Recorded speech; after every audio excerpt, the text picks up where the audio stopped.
আসসালামু আলাইকুম। বর্ষা এনজিএল থেকে আপনাদের স্বাগতম জানিয়ে শুরু করছি আজকের এই প্রতিবেদন। এই প্রতিবেদনে আমি চলে আসছি সাভারের খুব কাছে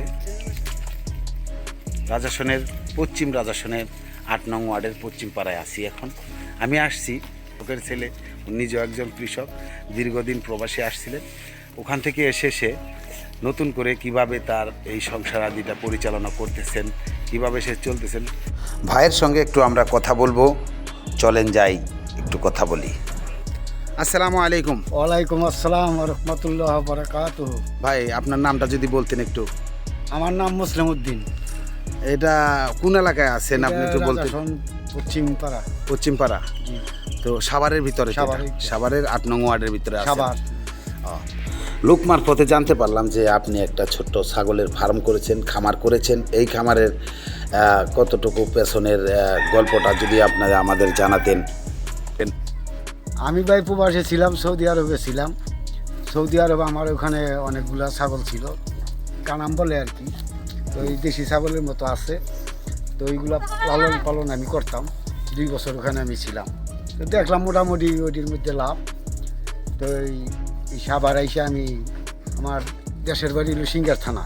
হ্যাঁ, গ্রামের বাড়ি হলো চান্দুর চর। তো এই সাভার আসছে আজকে প্রায় 26 বছর। তো এখানে এসে আমি ব্যাংকে একটা সিকিউরিটি চাকরি করতাম। তো এর পাশেই চিন্তা করলাম, বাড়িতে বাড়িওলি থাকে, তখন বললো যে আমাকে 2টা ছাগলের বাচ্চা কিনে দাও। তখন আমরা মিল করেই 2টা ছাগলের বাচ্চা কিনি 7,000 টাকা দিয়ে। এই 7,000 টাকা দিয়া দুইটা ছাগলে আমার 3টা বাচ্চা দেয়, খাসি বাচ্চা দেয় প্রাথমিক অবস্থায়। প্রথম অবস্থায়। তখন এই খাসি বাচ্চা 3টা বিক্রি করি। এই 1 বছর পরে 60,000 টাকা বিক্রি করি 3টা খাসি বিক্রি করিয়া। তখন চিন্তা করলাম দেখি আর একটু বাড়ানো যায় কিনা।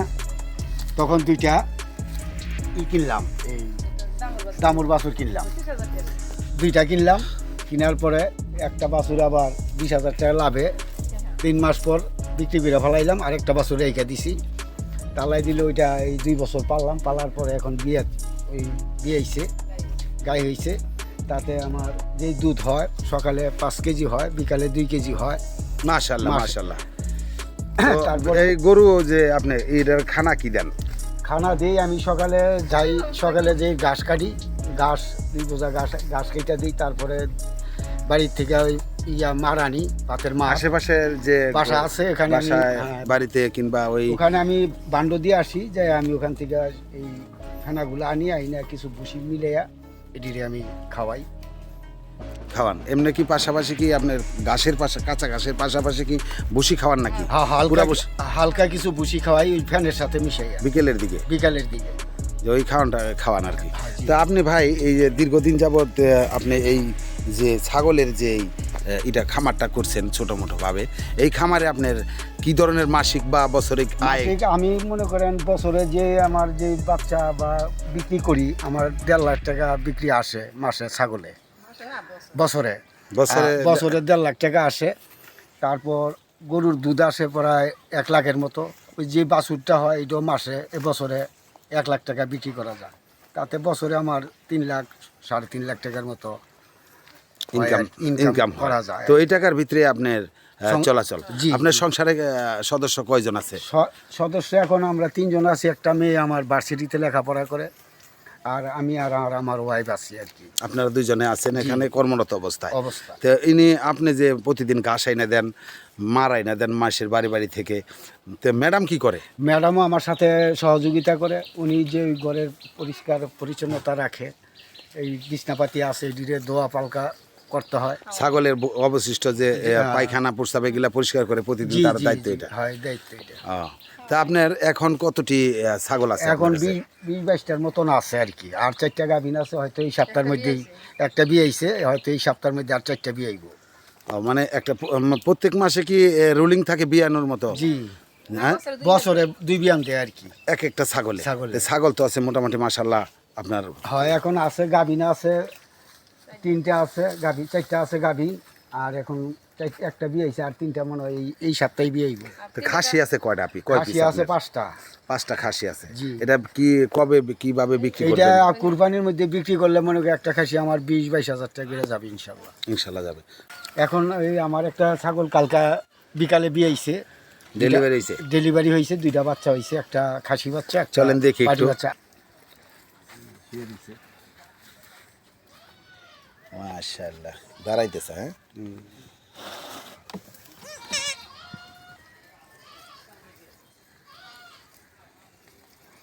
তো এগুলার বয়স কত এই বাচ্চা দুটার? বাচ্চা কালকা বিকালে বিয়ে হয়েছে, একদিন হয়েছে আর কি। একদিন হয়েছে, এখন তো দাঁড়াইতে পারে না বড়? না, এক রাত গেছে আর কি। একটা রাত গেছে কেবল। হ্যাঁ। তো বাচ্চা দুটা খুব সুন্দর। মিয়াও।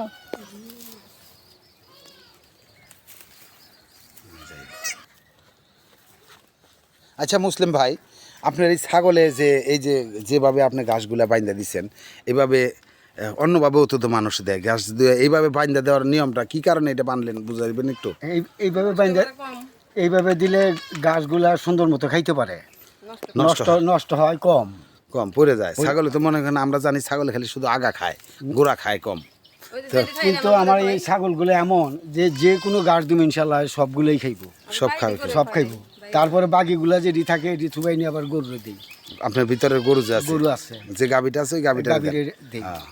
ঠিক আছে, অতিরিক্ত এগুলা গাবিয়ে খায়। মুসলিম উদ্দিন ভাই একজন সফল খামারি।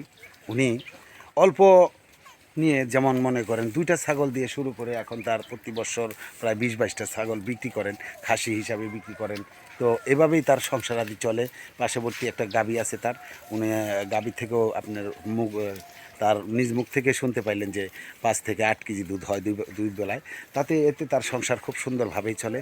তো গরিব মানুষ সাধারণত, কৃষক সাধারণত গরিব হয়েই থাকে। তো ওনারা বলতে কৃষক যারা আছি আমরা সবাই এভাবেই একটা না একটা কম পড়েই। তো সেই উপাদে যে যতটুকুই উনি করার চেষ্টা করছে, আপাতত তার যে গরু এবং কি ছাগল নিয়ে উনি খুব ভালো আছেন। তো তারপরও মানুষের চাহিদা থাকে অনেক। আমরা যারা আমাদের মধ্যে যারা বড় লোক আছে ওনাদেরও চাহিদা থাকে, গরিব আমরা যারা আছি তারও চাহিদা থাকে। তো এই চাহিদা পূরণের আশা আল্লাহ পাক যতটুকু আমাদের দেয় অতটুকুর মধ্যে আমাদের আলহামদুলিল্লাহ বলতে হয়। তো আমরা মূলত যে সাভারের এই রাজাসনের পশ্চিম পাড়া আসছিলাম, এখানে আমি মুসলিম ভাইয়ের কাছে, ওনাকে যে ছাগলের খামারটা করেছেন, তো আমার কাছে খুব ভালো লাগলো। যদি আপনাদের খুব ভালো লেগে থাকে তাহলে এভাবে আপনারা চেষ্টা করবেন করার জন্য। দেখতেছেন প্রত্যেকটা ছাগলই কিন্তু ঘাস খাচ্ছে এবং ঘাস কিন্তু বেশি একটা নষ্ট হচ্ছে না, যতটুকু আছে খাইতেছে। অবশিষ্ট খাবারগুলো তিনি ফেলে দিবেন না, থাকবে তার আরও গাবি আছে, ওই গাবিয়ে খাবে। তো মুসলিম ভাই যে বর্তমানে যে এতে আয় আসে বৎসরে প্রায় 3.5 লক্ষ টাকার মতো ওনার আয়। তো পাশাপাশি তার ছেলে মেয়ে 2জন লেখাপড়া করে, ওনাদের পেছনে অনেক খরচ আছে। তো আপনারা যদি চেষ্টা করেন, যদি করার ইচ্ছা থাকে কারো, তো এইভাবে করতে পারেন। তো আমরা আজকে এ পর্যন্তই বিদায় নেব মুসলিম ভাইয়ের কাছ থেকে। তো মুসলিম ভাই, আপনার এখন আমরা শেষ বেলায় আসছি, তো আপনার কিছু বলার থাকলে দর্শকের উদ্দেশ্যে বলতে পারেন। এখন ভাই কি আর বলবো, আমি যেই পুঁজি আমার আছে, কিন্তু এই পুঁজি দিয়ে আমার তো হয় না। মনে তো অনেক আশা থাকে মানুষের যে আমি আরও একটু উন্নত করতে চাই, কিন্তু সরকার যদি আমার একটু হেল্প করতো তাইলে আমি পারতাম আর কি। কিন্তু আমার ক্যাপিটাল তেমন নাই, যার কারণে আমি সামনে আগাইতে পারি না। এখন আমার যদি আরেকটা গাবি হইতো, দোয়া গাবি হইলে দেখা যায় আমার সংসারটা আরেকটু ভালোভাবে সিলসিলাভাবে চলতে পারতাম, বা আমি এটির ঠিক মতো আমি খুশি হইতাম। আর যদি পারেন সরকার থেকে আমাকে যদি একটু হেল্প করতেন তাহলে আমি একটু উপকৃত হইতাম, বা আমি একটু উন্নত করতে পারতাম আর কি। তো ঠিক আছে, বলি আমি আর বেশি কিছু বলতে চাই না। আপনারা দোয়া করবেন, যদি কারো মনে চায় এই ব্যবসা করতে পারেন, এটার মধ্যে লস নাই। তো যাক, আপনারা দেখলেন, তো ভুলপান্তি হইলে ক্ষমা করে দিয়েন, এই বলে আমি আপনাদের কাছ থেকে বিদায় নিলাম। আসসালামু আলাইকুম। ওয়ালাইকুম সালাম। তো আমি আসছিলাম সাভারের এই পশ্চিম রাজাসন এলাকায় 8 নং ওয়ার্ডে। এখানে মুসলিম ভাইয়ের সাথে আমার অনেক কথা হলো, কথোপকথন হলো। তো আপনারা সবাই ভালো থাকবেন, সবার দীর্ঘ আয়ু কামনা করে আজকের মতো এখানেই বিদায় নিলাম। আসসালামু আলাইকুম রহমতুল্লাহ।